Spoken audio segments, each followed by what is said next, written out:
मोदी जी की बात ही ईवीएम है, मोदी जी का विश्वास ही ईवीएम है। ये मोदी जी हैं जो सनातन धर्म को अपना रहे हैं। जो अगर मोदी जी कुछ बात बोलते हैं तो उस गारंटी पर पूरा देश और पूरी दुनिया विश्वास कर। सपनों को साकार भी करने के लिए मोदी जी रातों में जगते हैं। वर्ल्ड कप जीत के गया था, उससे भी कहा कि आपके पास क्या फार्मूला है। ऑस्ट्रेलिया आया और उसने अपना फार्मूला लगाया। और राम मंदिर काल्पनिक है, राम भगवान है ही नहीं, राम सेतु काल्पनिक है।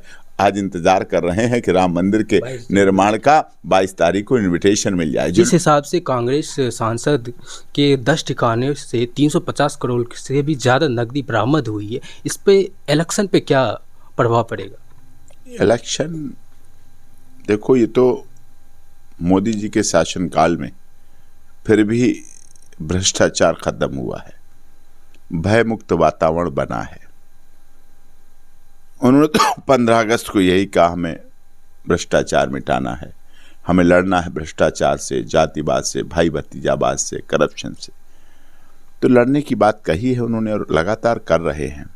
तो निश्चित तौर पर ऐसे पैसे बरामद होना और वो जवाब देंगे। इसलिए 5 राज्य में चुनाव की जो रिजल्ट आई है, 3 राज्य में बीजेपी जीत कर रही है, तो पूरे देश से अलग अलग छोटी छोटी पार्टियों के द्वारा एप्लीकेशन आ रही है कि क्या करें ईवीएम, हाँ ईवीएम में फॉल्ट है, ईवीएम में हैकिंग कुछ समस्या है। तो इस पे आप क्या कहना चाहेंगे? तेलंगाना वाले नहीं कह रहे ईवीएम से जांच कराओ, तेलंगाना वाले कह रहे हो, या जहाँ 5वां राज्य हमारा ईस्ट है वहाँ जीतती है मिजोरम वाले नहीं कह रहे हैं, जहाँ मिजो पार्टी जीती है, जो पूर्व IAS थे वो जीते हैं, तो वो नहीं कहते होंगे शायद कि ईवीएम से जांच कराओ। तेलंगाना वाले भी नहीं कहते होंगे ईवीएम से जांच कराओ। मतलब जहाँ बीजेपी जीते या कमल खिल जाए या मोदी जी की गारंटी पे लोग विश्वास कर लें, वहाँ तो ईवीएम खराब है, और जहाँ वो जीत जाए वहाँ ईवीएम सही। ऐसा थोड़ी होता है। ईवीएम अगर है तो ईवीएम है, विश्वास रखिए, ईवीएम है तो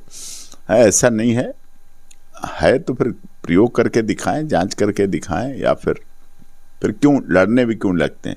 बिल्कुल मत चुनाव लड़ें। ईवीएम से हो रहा तो हम लड़ेंगे नहीं, विश्वास रखें। नहीं जीतते भी, हिमाचल में जीती है कांग्रेस तो ईवीएम हिमाचल की ठीक थी, पंजाब की ईवीएम ठीक थी, कर्नाटक की ईवीएम ठीक थी, पंजाब की ईवीएम ठीक थी, कर्नाटक की ईवीएम ठीक थी, हिमाचल की ईवीएम ठीक थी, तेलंगाना की ईवीएम ठीक है, मिजोरम की ईवीएम ठीक है, पर मध्य प्रदेश और राजस्थान और छत्तीसगढ़ में ईवीएम गलत पहुंच गई। ऐसा नहीं, लोग हंसते हैं। अरे मोदी जी की गारंटी ही ईवीएम है, मोदी जी की बात ही ईवीएम है, मोदी जी का विश्वास ही ईवीएम है। सबका साथ, सबका विकास, सबका विश्वास, सबके साथ न्याय ईवीएम है। 370 धारा का हटाना और 35A के हटाना ईवीएम है। राम मंदिर का निर्माण होना ईवीएम है। क्या बात आप करते हो? ईवीएम, राम मंदिर का निर्माण हो रहा है तो ईवीएम प्रभावित नहीं होगी? ईवीएम बहुत प्रभावित होगी, महिलाएं बहुत प्रभावित होंगी।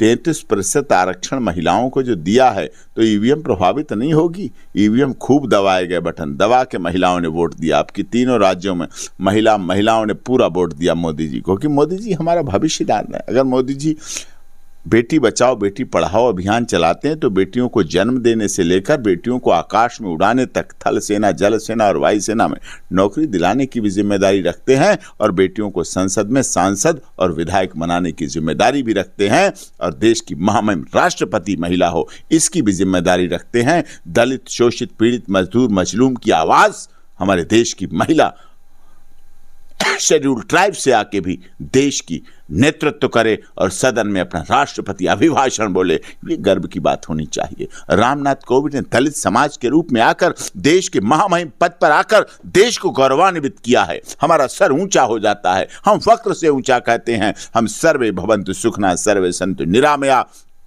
केवल बोलते नहीं, हम करके दिखाते हैं। हम ग्राउंड जीरो पर रिपोर्ट करते हैं इस बात की कि हम करके दिखाते हैं। हम केवल सपने नहीं देखते, हम सपनों को साकार भी करने के लिए मोदी जी रातों में जगते हैं। अपने उम्र के इस पड़ाव में भी दौड़ते हैं, भागते हैं।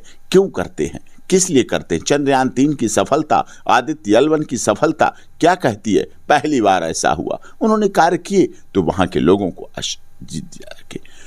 अगर उत्तराखंड में 17 दिन तक लोग टनल में फंसे रहे तो मोदी जी, अमित शाह जी, राजनाथ सिंह जी, नितिन गडकरी साहब जो सड़क परिवहन मंत्री हैं, जनरल PK सिंह साहब, उत्तराखंड के मुख्यमंत्री सो नहीं पाए, नाश्ता नहीं कर पाए। उनके मन में नाश्ते और खाने की प्लेट में चिंता थी कि हमारे मजदूर के परिवारों का क्या होगा, हम क्या जवाब देंगे, कैसे बचेंगे। ऑस्ट्रेलिया जो भारत का वर्ल्ड कप जीत के गया था, उससे भी कहा कि आपके पास क्या फार्मूला है। ऑस्ट्रेलिया आया और उसने अपना फार्मूला लगाया और हमारे देश के मजदूरों को, हमारे देश के उन जाबाज श्रमिकों को और हमारे देश के लोगों के लिए सम्मान की बात थी कि उनको बचा के निकाल के दिखाया। हमारे दिलों में प्यार बढ़ा। हमारे देश की वैश्विक नीति, हमारी दुनिया की विदेश नीति ने दिखा दिया कि हम विदेश नीति पर भी मजबूत हैं। अगर मोदी जी कुछ बात बोलते हैं तो उस गारंटी पर पूरा देश और पूरी दुनिया विश्वास करती है। अगर मोदी जी कुछ बात बोलते हैं तो उस गारंटी पर पूरा देश और पूरी दुनिया विश्वास करती है। सर, 5 राज्य की रिजल्ट ने और मोदी की गारंटी ने 3 राज्य में बीजेपी को जीत दिलाई है। वहीं जहां बीजेपी को जीत दिलाई वहीं कांग्रेस का कमर टूट गई है, जैसे सेमीफाइनल के तौर पे देखा जा रहा था। राज्य की कमर क्या टूट गई? तेलंगाना में जितनी जिसकी भागीदारी उतनी उसकी हिस्सेदारी। सर, सेमीफाइनल के तौर पे देखा जा रहा था लोकसभा में उनका मुख्यमंत्री बन गया, उन्हें खुश होना चाहिए। उन्हें अपना कांग्रेस का अधिवेशन और राष्ट्रीय अधिवेशन और इंडिया गठबंधन तेलंगाना में करना चाहिए, वहां जाके उनका अधिवेशन करना चाहिए। खर्चे पानी के लिए तो उनका काम हो गया ना, उतरे में चलते रहेंगे, सब कुछ दौड़ते रहेंगे, भागते रहेंगे, इतना काफी है, पर्याप्त उनके लिए जितना मिलना था मिल गया। तो देश खतरे में नहीं, ऐसा नहीं है, उन्हें पता है मोदी जी ही, अगर देश खतरे में होता तो मोदी जी की झप्पी नहीं लेते।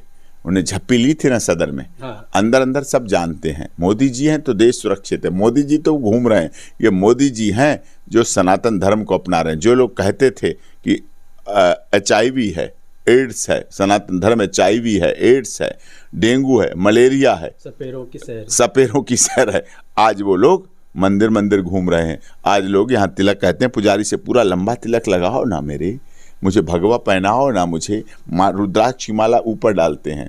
जो कहते थे राम मंदिर काल्पनिक है, राम भगवान है ही नहीं, राम सेतु काल्पनिक है, आज इंतजार कर रहे हैं कि राम मंदिर के निर्माण का 22 तारीख को इनविटेशन मिल जाए। जो लोग कहते थे मंदिर वहीं बनाएंगे, तारीख नहीं बताएंगे, जो लोग बोलते थे मंदिर वहीं, मैं कार सेवा में रहा हूँ, कार सेवा का बंदी रहा हूँ, तो फिर इसमें ऐसी क्या बात है? ये होना चाहिए। तो आज वही लोग इंतजार कर रहे हैं कि राम मंदिर बन रहा है। जो कहते हैं ना आज तारीख भी बता दी है और बन भी रहा है। जो लोग कहते थे 370 और 35 से क्या होती है, नहीं हट सकती, हटा के दिखा दी। आज माननीय सर्वोच्च न्यायालय ने उस पर भी मोहर लगा दी और कह दिया कि हाँ 370 और 35 से गलत थी और ये असंवैधानिक थी और ये कश्मीर हमारे भारत का अभिन्न अंग था, है और रहेगा। और वहाँ सितंबर से पहले 24 सितंबर 24 से पहले लोकतांत्रिक व्यवस्था के लिए चुनाव कराए जाएं।